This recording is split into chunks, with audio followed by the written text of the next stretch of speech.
Assalamualaikum warahmatullahi wabarakatuh. Ini katanya.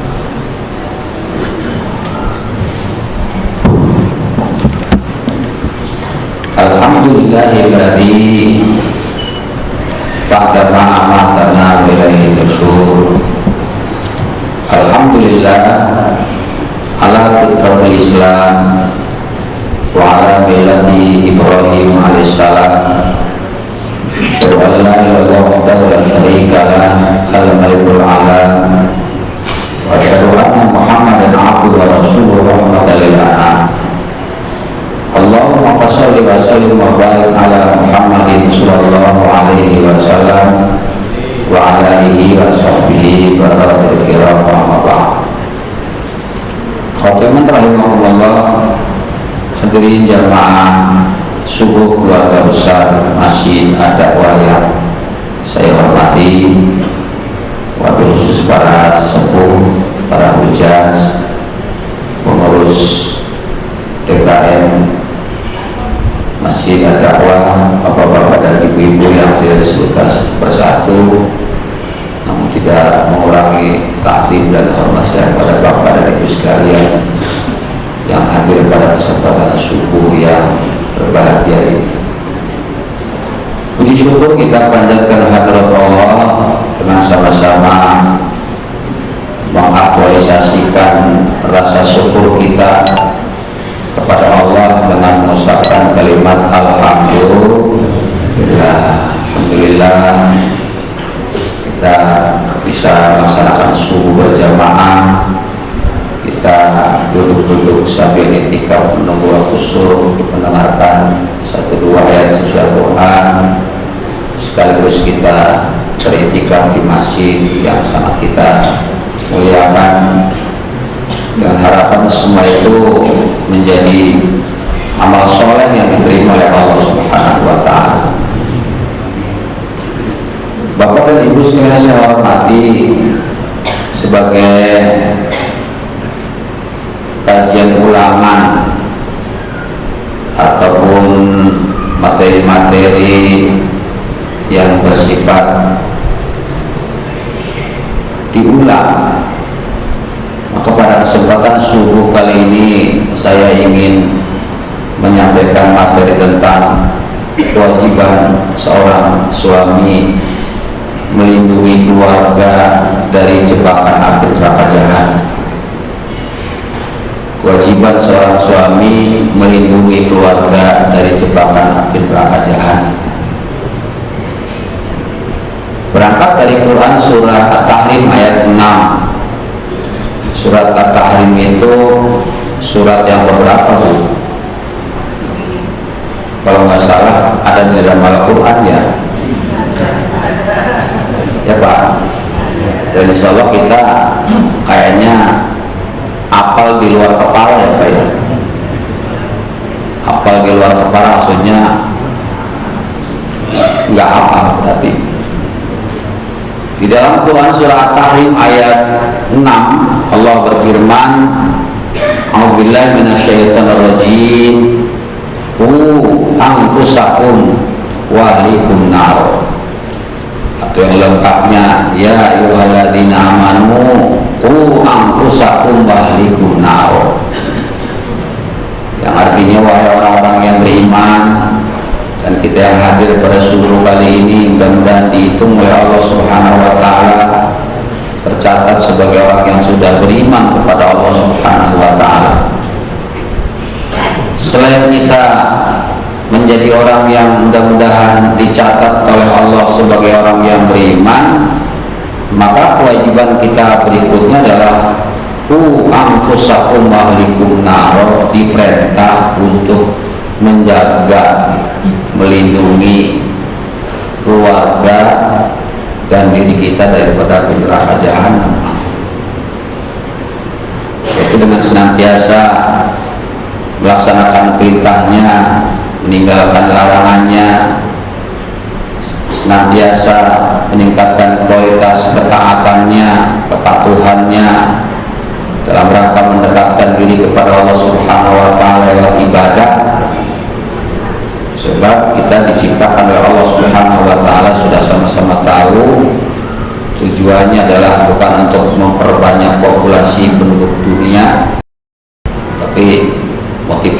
Allah menciptakan kita sebagai manusia di atas planet bumi ini adalah disuruh untuk melaksanakan ibadah.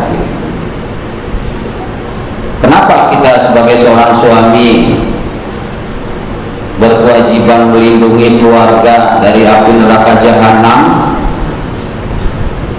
Karena fenomena yang sedang kita hadapi sekarang ini sedang ada gerakan yang namanya disebut dengan gerakan irtidad. Bahasa Arabnya namanya irtidad, bahasa kitanya artinya gerakan pemurtadan. Gerakan pemurtadan yang dilakukan oleh orang-orang yang a priori, oleh orang-orang yang antipati, atau dengan kata lain ada gerakan kita orang Islam ini, kita anak-anaknya orang Islam ini kalau bisa mah dijadikan orang yang murtad. Wadda katsirun min ahlil kitabi law yardunakum min ba'di imanikum kuffara. Orang-orang ahli kitab, orang-orang kafir itu senang banget hadirin, mengharap-harap agar kita itu dikembalikan dari keimanan kita kepada Allah Subhanahu wa taala menuju kepada perbuatan-perbuatan yang bersifat kafir, bersifat kufur. Oleh karena itu saya sangat berpesan kepada diri saya dan kepada diri kita semua, mudah-mudahan yang soleh itu tidak hanya bapak, yang soleh itu tidak hanya ibu. Kalau ibu dan bapak mah di mata saya secara lahiriah sudah terukur, insya Allah moga-moga dikategorikan orang-orang soleh ya Pak ya. Pak, ibu mudah-mudahan termasuk wanita yang soleha ya Bu. Sebab salah satu ukuran kesolehan kita nih sebenarnya bisa dilihat dari ketaatan kita kepada agama, dan salah satunya adalah perintah sholat subuh. Karena sholat subuh itu berat. Kalau buat orang yang tidak soleh, kalau laki-laki dan kalau tidak soleh, kalau soleh kalau perempuan, sholat subuh ini berat. Jangankan mungkin ada jarak kita beberapa meter dari masjid yang sama-sama kita muliakan, sedangkan beberapa langkah saja kalau tidak dilandasi dengan iman, kalau tidak diciriin oleh kesolehan kita kepada Allah Subhanahu wa taala, berat melaksanakan sholat subuh ini.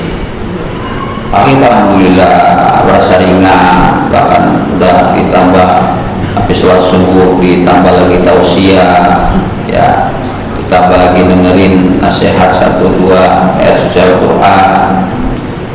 Cuman yang saya maksudkan kesolehan itu tidak hanya melulu terbatas kita, tapi diharapkan juga anak keturunan kita semua min ahlil khair, mudah-mudahan menjadi orang-orang yang ahli di dalam melaksanakan kebaikan-kebaikan. Oleh karena itu betapa sangat pentingnya kita menjaga, kita melindungi ya, agar anak kita, agar istri kita, agar keturunan kita pengennya sih masuk surga bersama-sama dengan kita dan berjumpa dengan Rasulullah Shallallahu Alaihi Wasallam, maka dijaga terus. Dengan cara bagaimana? Selain melaksanakan perintah agama, melaksanakan ketaatan kepada Allah. Di dalam Quran tafsir Al-Qurtubi dikatakan ya, anfusakum wa ahlikum naro, penafsirannya adalah anfusakum biaf'alikum wa anfusakum biwasiyatikum yuqahullahu bidzikri wa du'a.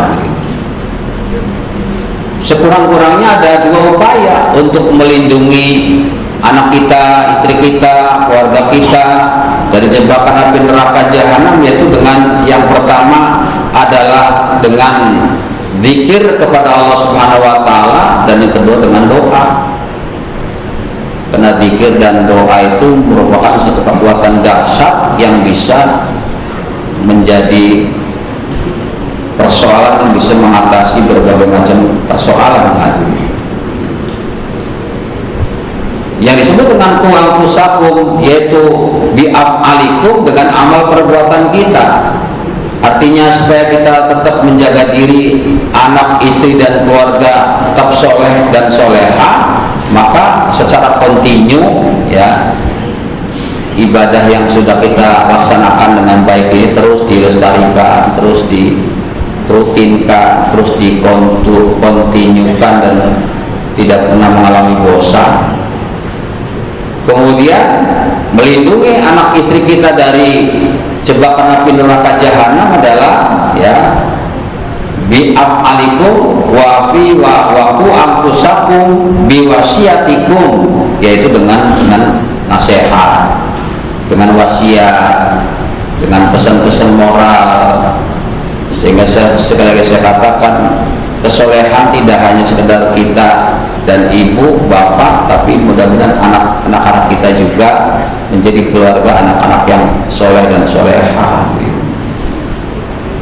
Syukur kalau kita terus membiasakan mendoakan seperti doanya Nabiullah Ibrahim. Rabbi ja'al, apa tuh Pak? Ada yang apa enggak?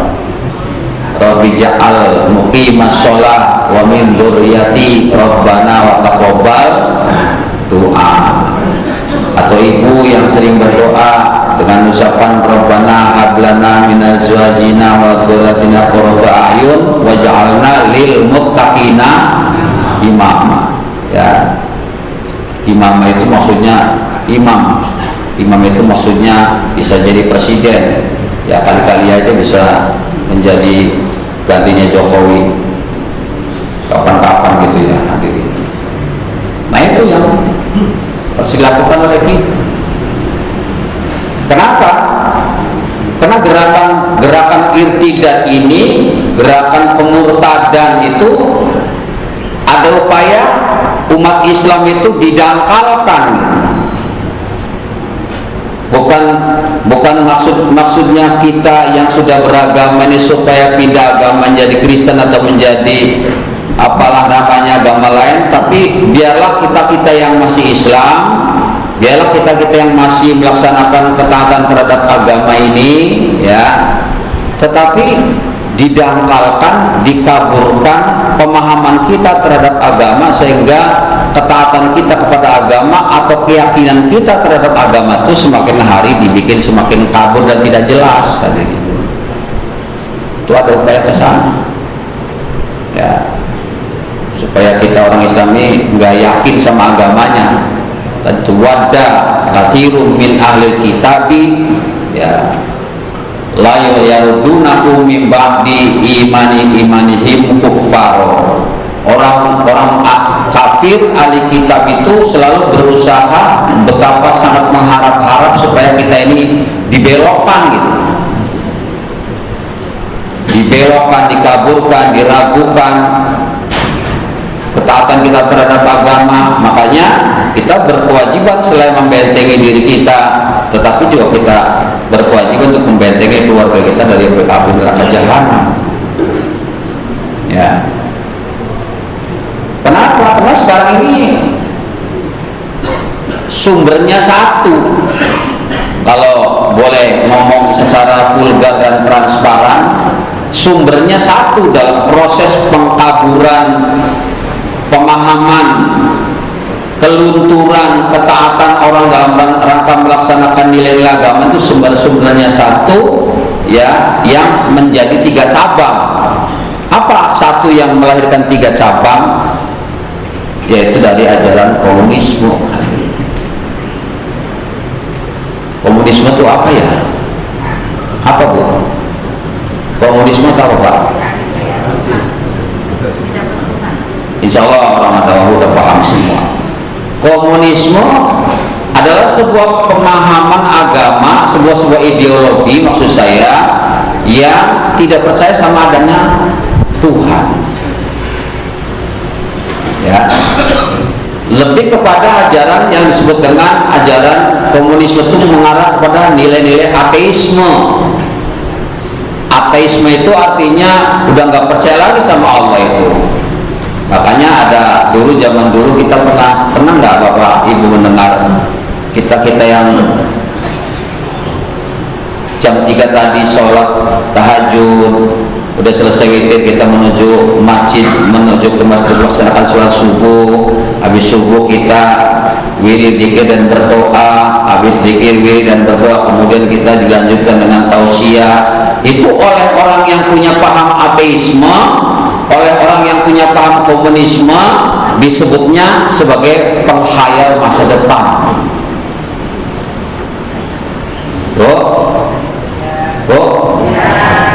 Ibu dengerin saya, jangan terpesona kepada saya loh.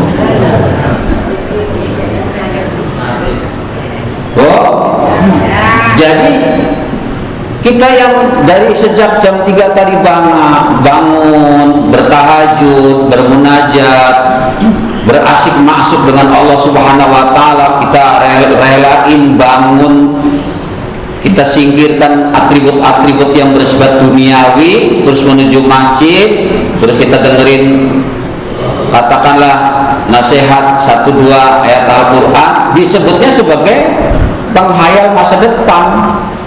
Artinya kalau ditafsiri, orang yang mengatakan bahwa agama sebagai penghayal masa depan itu berarti orang yang nggak percaya sama agama. Nah, biasanya orang yang tidak percaya beragama itu disebut dengan kelompok yang disebut dengan komunisme. Yang kalau zaman dulunya disebut dengan PKI ya Bu ya, PKI, Partai Komunis Indonesia, yang udah dibuat. Nah sekarang lagi mau dimunculkan kembali, tapi tidak secara terang-terangan, dikaburkan. Terang-terangan nanti ya ketahuan, tapi walaupun secara sembunyi-sembunyi, secara tidak jelas, tapi saya bisa membaca. Kita insya Allah yang punya daya talar intelektualisme, kita cerdas, sudah bisa membaca. Nah, oleh karena itu bapak dan ibu dan anak keturunan kita harus dijaga. Kita nggak boleh berpikir untuk hari ini, tapi kita harus berpikir untuk taruhlah sekurang-kurangnya 10-15 tahun ke depan, bagaimana tentang kehidupan anak keturunan kita, hadirin. Maka anfusakum mahlikum biwasiatikum, dengan nasihat, dengan arahan. Kalau misalnya kita udah punya anak yang masih ada di lingkungan keluarga kita, yang masih satu rumah, bagus. Tapi andai kata ada anak-anak kita yang sudah berkembang, sudah melaksanakan segala aktivitasnya, sudah pada pindah rumah, bisa sama kita. Barangkali ada yang tinggal di Depok, di Bogor, di Tangerang, di Bekasi, atau di Priok, tapi tidak satu rumah. Tetap kalau sekali waktu ketemu, kita silaturahmi, ngelihat cucu kita atau anak kita soal ngelihat HP-nya kondisi di mana, yang ditanya terutama agama dulu, yang ditanya masalah ibadah dulu. Kamu kesini nih, alhamdulillah, nengok emak, nengok bapak, ya. Tapi setelah kamu tinggal di Bekasi, setelah kamu tinggal di Tangerang, setelah kamu tinggal di Depok, itu emak bapak mak nggak nanyain, katanya kamu dengar-dengar pangkatnya udah naik, gajinya udah semakin besar, tapi yang emak bapak tanyain, kamu tuh di sana ibadahnya gimana, ngajinya sama siapa, taatnya terhadap agama sudah sampai seberapa jauh. Emak bapak nih bukannya nggak pengen digegemin, digegemin Bu, dikepelin. Emak bapak nih dikit-dikit punya pensiun, ya itu baru ada pensiunnya. Kalau di ATM-nya, bapak nih di dompetnya ATM-nya banyak sekali nih. BNI ada, Mandiri ada, ya, BRI ada, BCA ada, isinya yang nggak kosong banget ya. Jadi Yang ditanyain, mak nggak nanyain kamu gajinya berapa, bapak nggak nanyain bagaimana penghasilanmu sekarang seberapa, tapi ketaatanmu terhadap agama nih, ibadahnya, sholatnya gimana. Kamu datang katanya bapak mak mau dikasih amplop, ya alhamdulillah, nggak dikasih juga gimana? Emang lu ada pelit kayak bapaknya dia bilang gitu.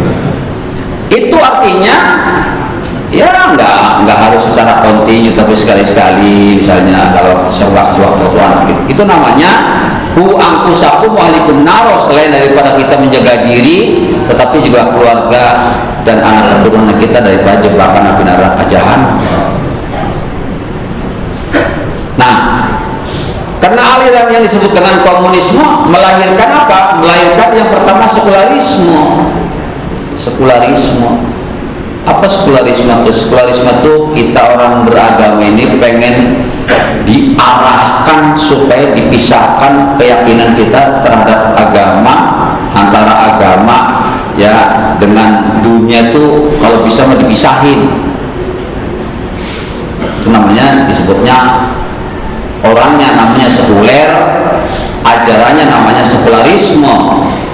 Tujuannya supaya kita kalau urusan dunia, urusan akhirat ya akhirat, urusan dunia, urusan agama jangan dicampur-campur dengan urusan akhirat ya. Padahal kita orang beragama, antara dunia dengan akhirat itu, atau antara dunia dengan agama itu adalah sesuatu yang nggak bisa dipisahin.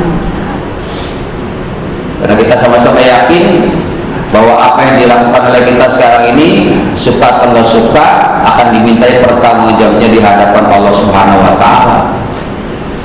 Tsumma tus'aluna yauma idzin. Nah, itu yang pertama melahirkan sekularisme. Yang kedua melahirkan liberalisme. Kelihatan tuh pas sekarang kita dipisahkan antara orang, supaya antara dunia dengan agama itu supaya dipisah, antara urusan akhirat dengan agama dipisah. Yang kedua melahirkan liberalisme, paham-paham yang bersifat liberal, paham-paham yang sifatnya pengen hidup bebas, Pak.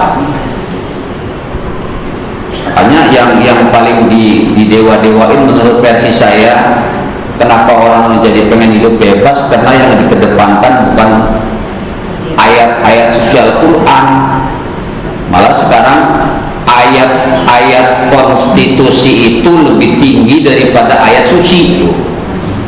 Itu satu pola tuh, Pak. Salah satu mengkaburkan kita orang Islam supaya besok yakin bahwa sesungguhnya ayat-ayat konstitusi yang berdasarkan Undang-Undang Dasar 45 atau GBHN atau yang disebut dengan UUD, Pak. UUD itu kan singkatan dari apa, Pak?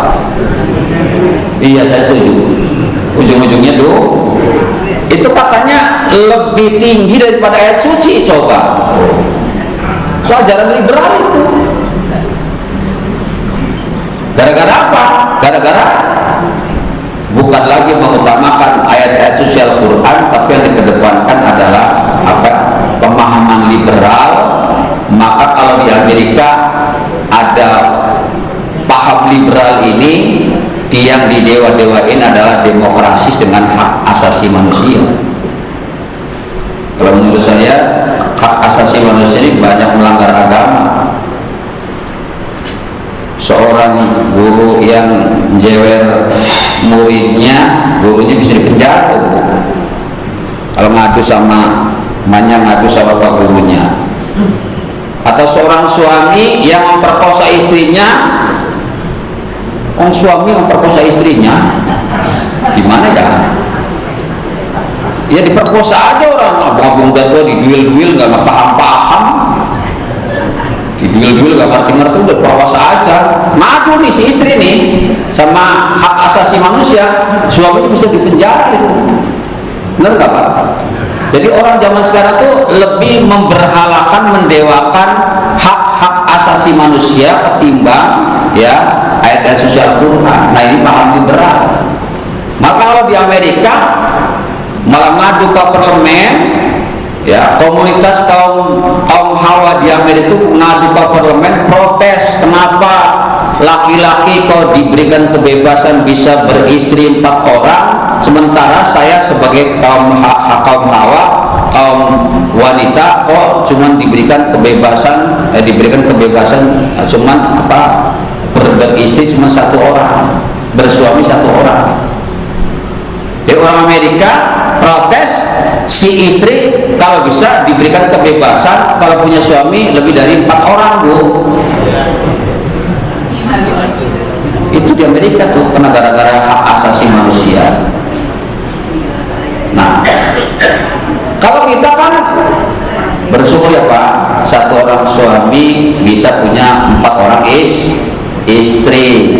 1 masih kurang, boleh 2 masih kurang, boleh 3 masih kurang, boleh 4. Tapi walaupun 4 orang, kalau lebih daripada 4 sudah tidak dibenarkan dalam agama, tapi bapaknya induknya tetap 1. Ini kalau saya mau ini bukan berarti saya ada rencana Pak, saya rencana nggak ada, tapi niat mah.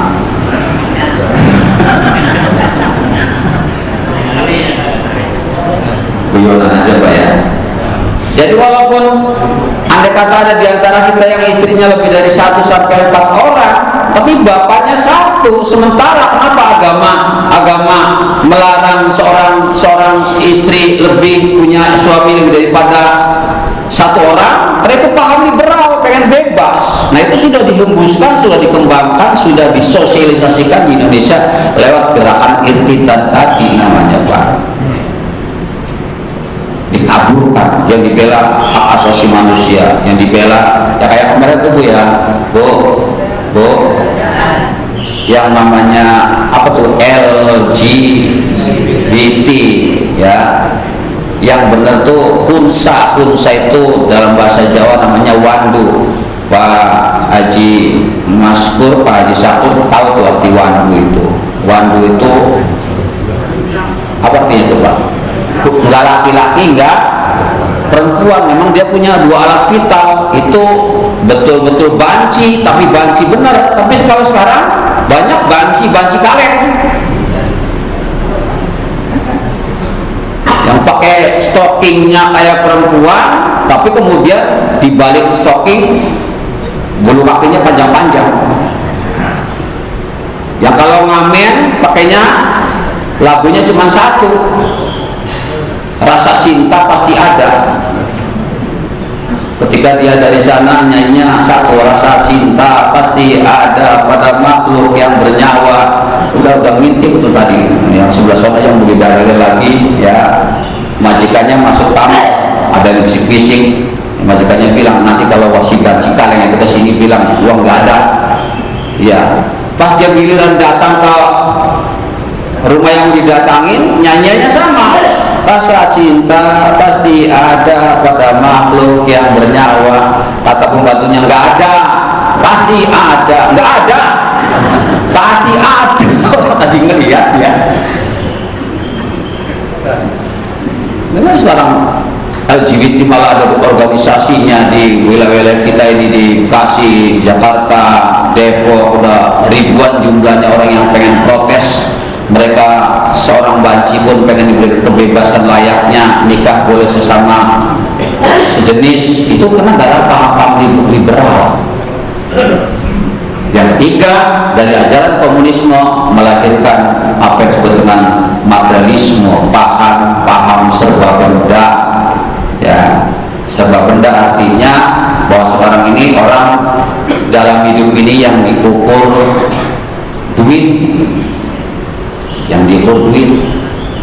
Gara-gara duit si Harun Masiku Pak kabur ya Pak, gara-gara duit dimatiin, jangan-jangan ya ngilang ya tuh, gara-gara duit tuh Pak, gara-gara duit tuh. Wahyu siapa Pak? Wahyu siapa? Wahyu Setiawan siapa ya? Gara-gara duit sampai kepencut. Jadi itu orang sekarang gerakannya itu segala-gala.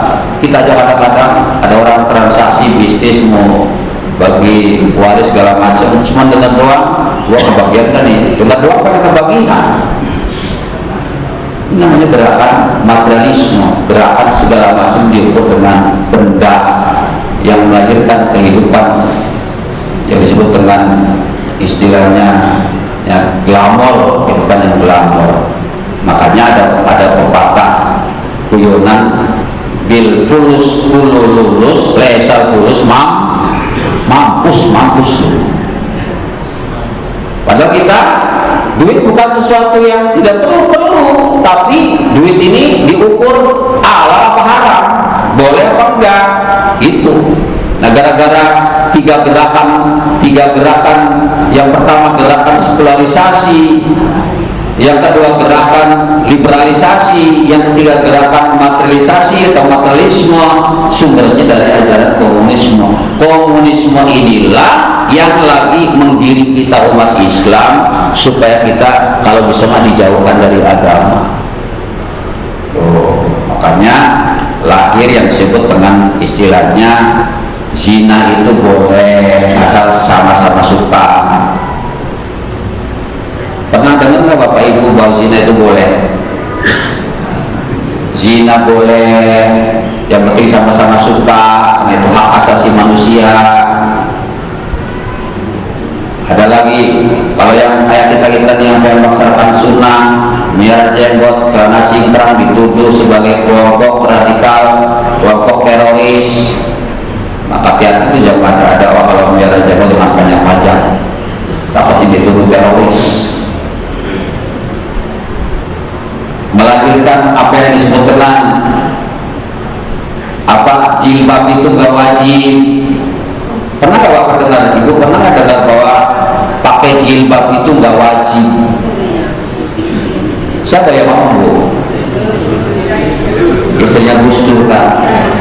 Kalau yang ngomong ibu, yang ngomong saya mah gak ngaruh. Tapi kalau yang ngomong mantan seorang istri presiden yang gaungnya disorot ke seluruh Indonesia dan mungkin dunia, dia mengatakan bahwa nggak pakai jilbab juga nggak apa-apa karena jilbab tidak wajib. Nah, ini namanya terselubung gerakan irtidat, gerakan memurtadkan kita, menjauhkan kita dari agama. Lagi sampai ya yang disebut dengan ayat-ayat suci, ayat-ayat konstitusi lebih tinggi daripada ayat-ayat suci Al-Quran. Dan yang terakhir adalah yang sedang diwacanakan, yang harus kita protes keras adalah Islam Pancasila. Ibu dan terapin Islam Pancasila belum, Bu?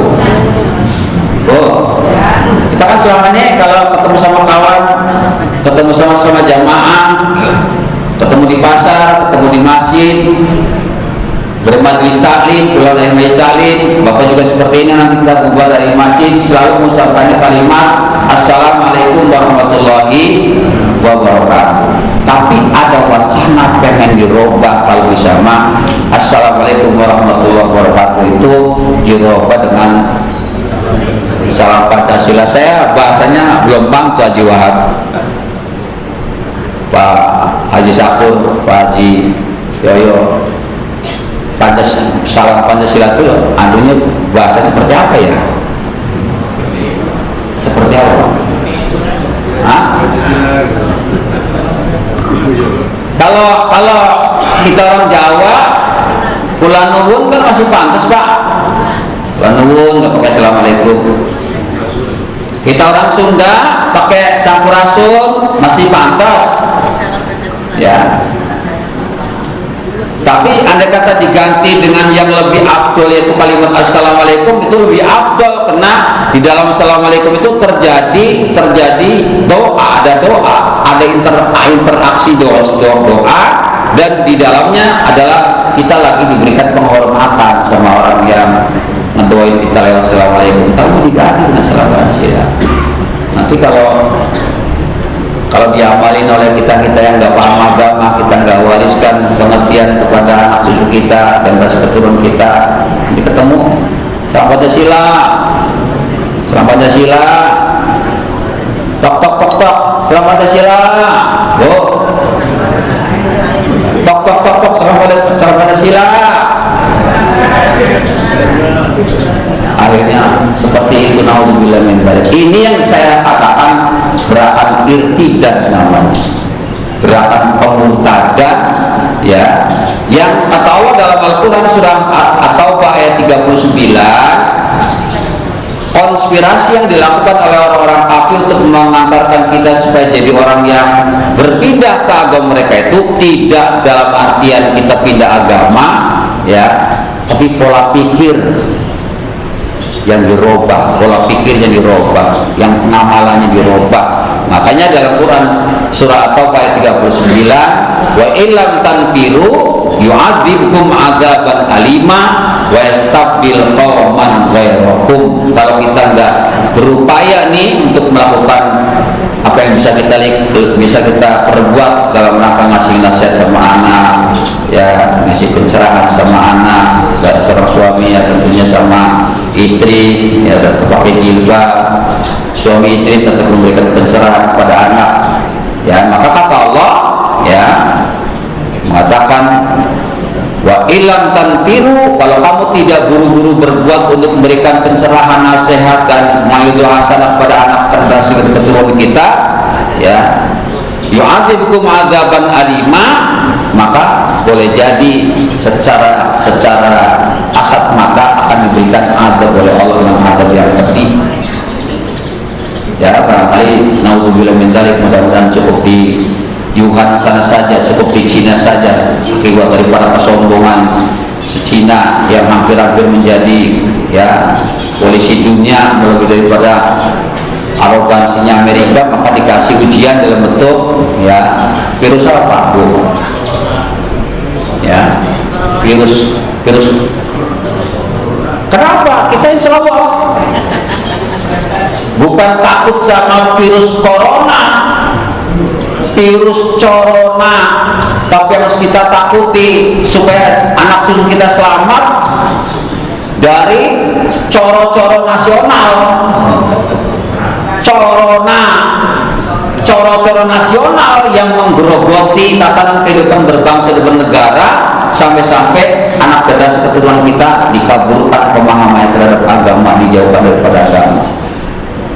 Kalau bukan dalam bentuk azab, maka yang kedua kata Allah dalam Quran surah At-Taubah 39 tadi, wa yastabdil qauman ghairakum, kamu besok bakal diganti oleh satu generasi yang orang-orangnya masih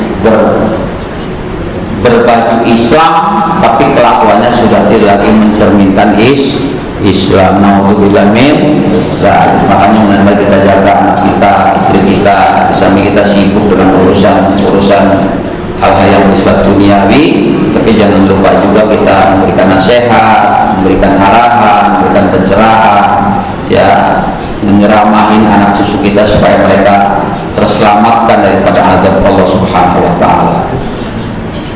Saya kira ini yang bisa disampaikan. Terima kasih atas perhatian, mohon segala kurangan, dan mudah-mudahan apa yang saya sampaikan sebagai tambahan informasi dan bisa menguatkan iman kita kepada Allah Subhanahu wa taala. Sebelum ditutup dan sebelum kita melaksanakan sholat subuh bareng-bareng, ya, saya pribadi ada baiknya kita buka sesi tanya jawab. Ada 1-2 jamaah yang barangkali ada yang pengen ditanyakan, silakan. Kami silakan barangkali di antara Bapak Ibu yang ada yang bertanya.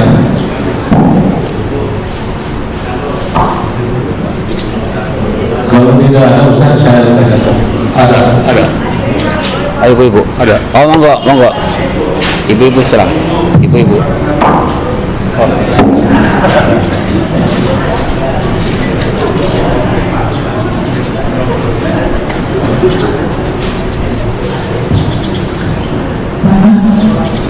Assalamualaikum warahmatullahi wabarakatuh. Waalaikumsalam warahmatullahi wabarakatuh. Ya, Bu. Kita ada kiriman misalnya, ya, kiriman selamat, tapi yang mengucapkan itu bukan orang muslim, orang yang baik, mengucapkan selamat Ramadan atau kadang ada ceramah-ceramah di situ ada ustaz. Nah saya bingung kok dia lebih berarti padahal bukan Islam gitu. Terus saya respon terima kasih, terus tapi kita nggak semuanya kita ini, mungkin ada di dalam teks itu yang diselik sedikit-sedikit kan kita nggak paham, tapi sumbernya memang dari ustadz gitu, isi ustadz gitu. Nah menyikapi yang kayak begini, apakah ini termasuk gerakan untuk pendangkalan itu, saya nggak tahu. Ya, terima kasih. Jadi kalau dirunut secara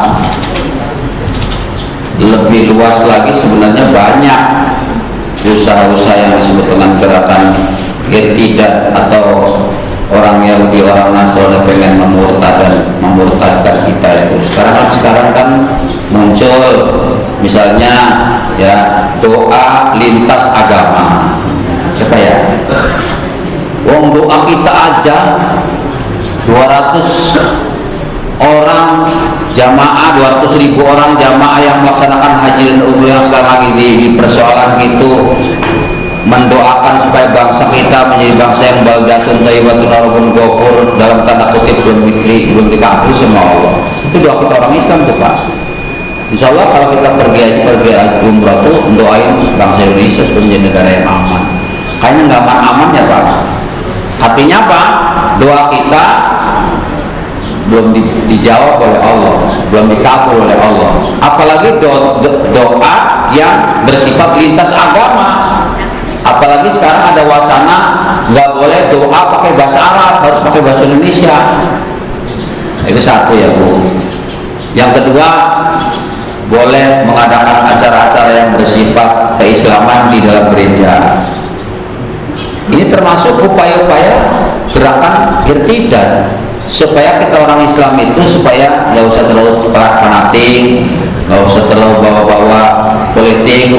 Maulid Nabi di gereja juga boleh ya, atau baca Qul al-Badru di gereja juga boleh, atau kemarin sudah baku bahwa sesungguhnya mengucapkan kalimat selamat Natal itu sebenarnya banyak ulama yang melarang, tapi kemudian karena ada ulama-ulama yang membolehkan, akhirnya menjadi boleh. Ini termasuk upaya-upaya gerakan irtidat.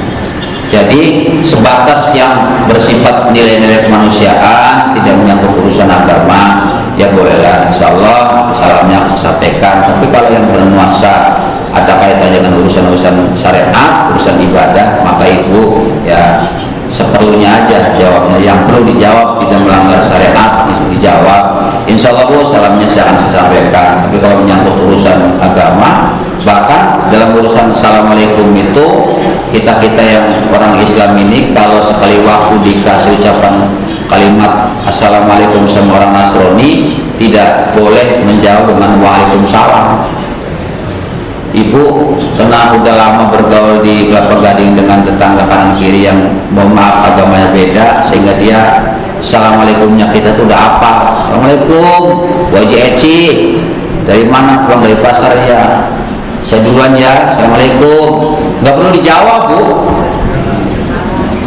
Oh iya udah gitu aja. Kalau perlu Waalaikumsalam.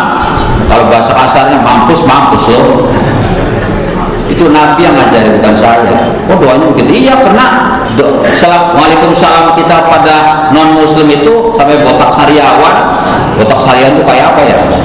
Nggak bakal diterima ya. Jadi mana? Kalau nggak alaikum, kalau nggak Waalaikumsalam, alaikum selamat buat Anda. Kalau Waalaikumsalam lebih parah lagi, mudah-mudahan Anda celaka sebagainya. Itu bukan maunya kita, tapi diajarkan oleh Islam, oleh Rasulullah SAW. lafaz jawab salam seperti itu.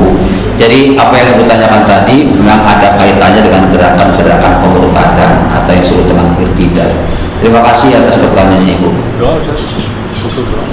Udah, ada lagi. Mari kita tutup dengan doa, mudah-mudahan kita semuanya diberkahi oleh Allah Subhanahu wa taala. Allahumma inna nas'aluka fahman nabiyyi wa hifdzal mursalin wa ilhamal malaikatikal muqarrabin. Allahumma ihdina bil ilmi wa yassirna bil hilmi wa qina bil taqwa wa jina bil afiyah ya arhamar rahimin. Rabbana taqabbal du'ana innaka antas samiul alim, tub 'alaina innaka antat tawwabur rahim. Rabbana atina fid dunya hasanah